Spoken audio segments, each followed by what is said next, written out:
Coming up, why hundreds of Washington ballots will likely need to be resubmitted. Plus, new images released in the search for suspects in the college brawl that left one man severely injured. Murrow News 8 starts now.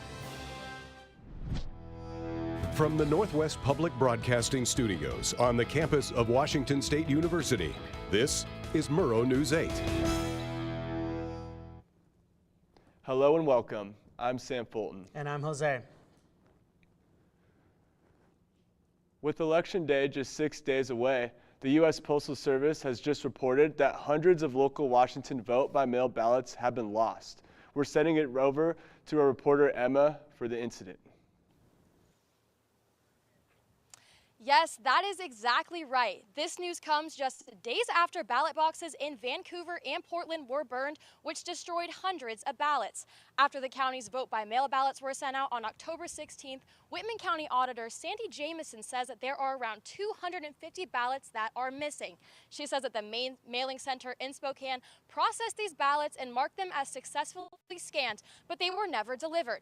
The mailing center is working with Jamison as well, and she also sent it to the highest level of USPS in Washington, and there are also 2 investigators working on this as well. Now, I followed up with the auditor's office this morning asking for an update about this, and they said that there is nothing new as of right now. Back to Sam at the desk. Thank you, Emma. Jamison says she is diligently investigating the lost ballots and is working to ensure that every voter in Whitman County can participate in the election. Moscow law enforcement is warning residents in Latah County about scam phone calls where the caller is impersonating a police officer or courthouse official. Police are reminding the public that law enforcement will never call people to ask for money for a warrant. Pullman PD released new photos of the suspects from College Hill brawl that left one man seriously injured. The brawl broke out during the early morning hours on Sunday, October 20th on Colorado Street. Anyone with information about the suspects is asked to contact Pullman PD. Crews are working hard on the downtown Pullman reconstruction project as Friday's deadline approaches. Pullman City Council agreed to push back the deadline to get at least one traffic back open on Main Street.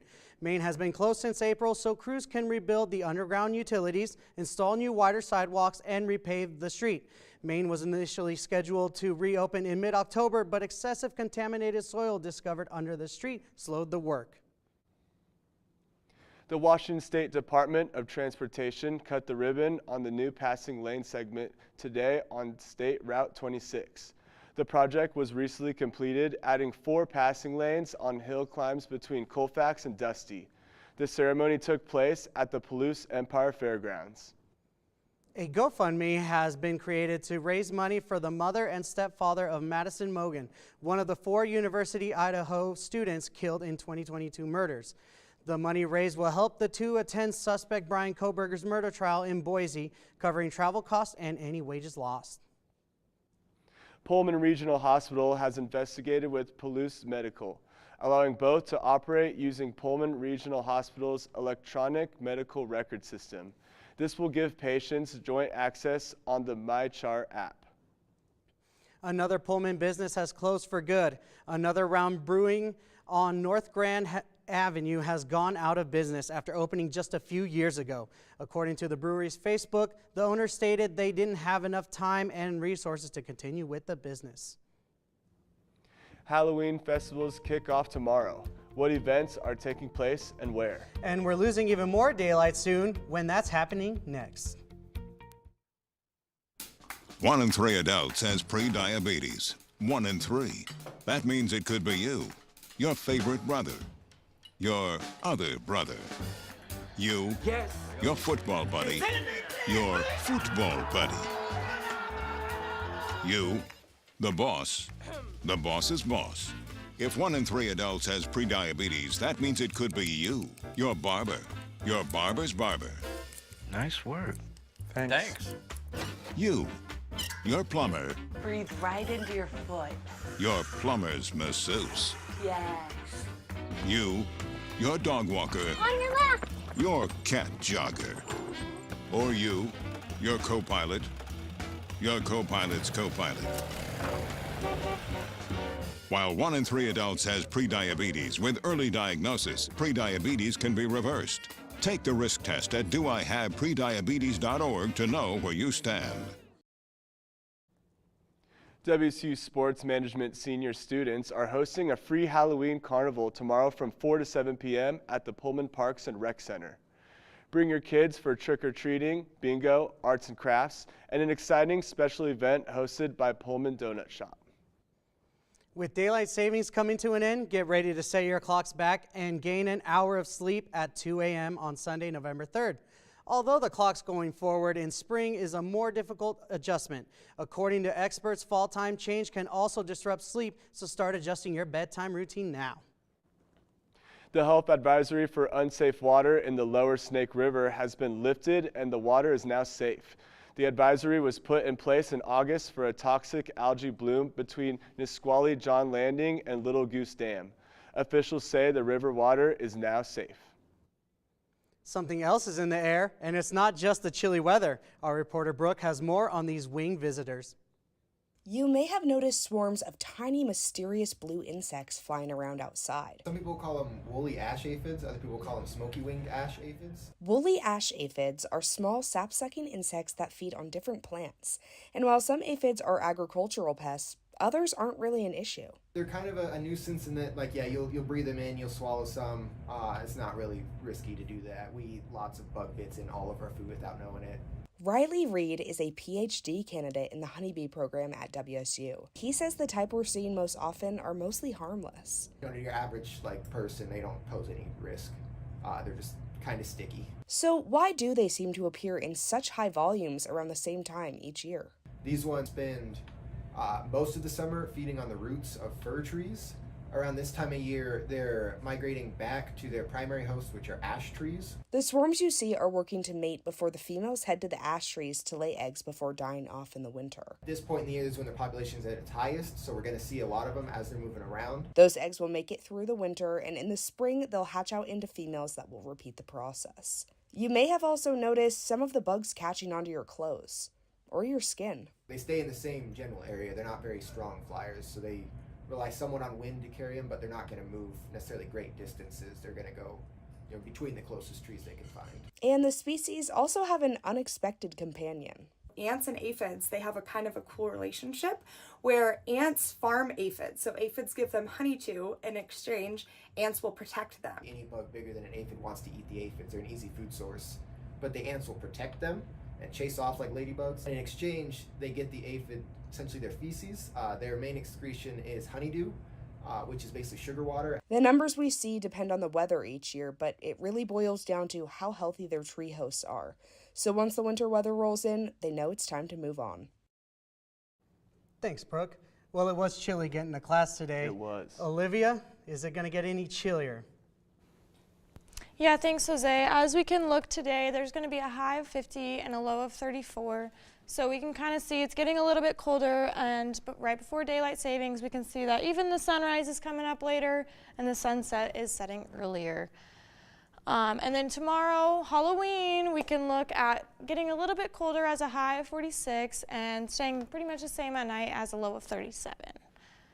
And mild winds, so nothing too bad. Looking across the state today, you can see on the western side of the state, it's staying pretty similar as it has been over there. Some rain in Seattle today. And then looking on our eastern side of Washington, we can see a little bit of rain today maybe, but not too much. And then kind of looking at our 5-day forecast, we can see it kind of stays in that same 40s all week. Back to you guys at the desk. Thanks, Olivia. A Cougar All-Star is up for a special award. And baseball fans can finally plan for the team's spring lineup.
John Mateer was one of 35 quarterbacks named to the Davey O'Brien Award QB class of 2024. The award announced Tuesday. The Davey O'Brien National Quarterback Award is presented annually to the nation's best college quarterback and is the oldest and most prestigious national quarterback award. Mateer, who was named to the Maxwell Award watch list and Manning Award watch list, enters the week with 2,153 passing yards, 18 passing touchdowns, and leading the team with 575 rushing yards and 10 rushing touchdowns. This week for football, it's a bye week. We can look forward to watching the Cougs play at home next week, November 9th, against Utah State.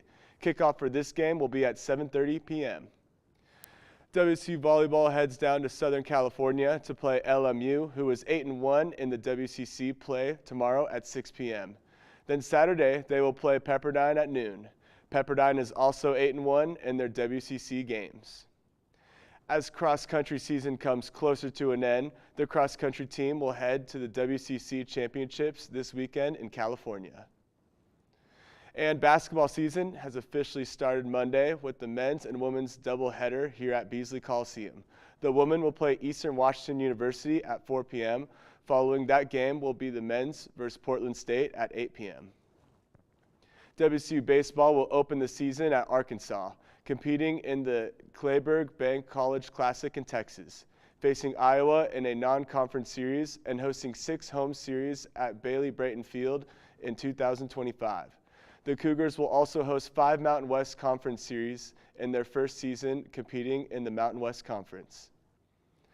Game 4 of the World Series was last night, and the New York Yankees took their first win in the series by a score of 11-4. During the game, 2 Yankee fans interfered with Dodgers' Mookie Betts. The Yankees announced in a statement today that both fans will not be permitted to attend tonight's game in any capacity. Today will be the final home game for the Yankees as the Game 5 starts today at 5 p.m. Thanks, Sam. And coming up, a huge food chain is bringing back a popular item to their menu this fall.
The Whitman County Library is offering babysitter activity bags.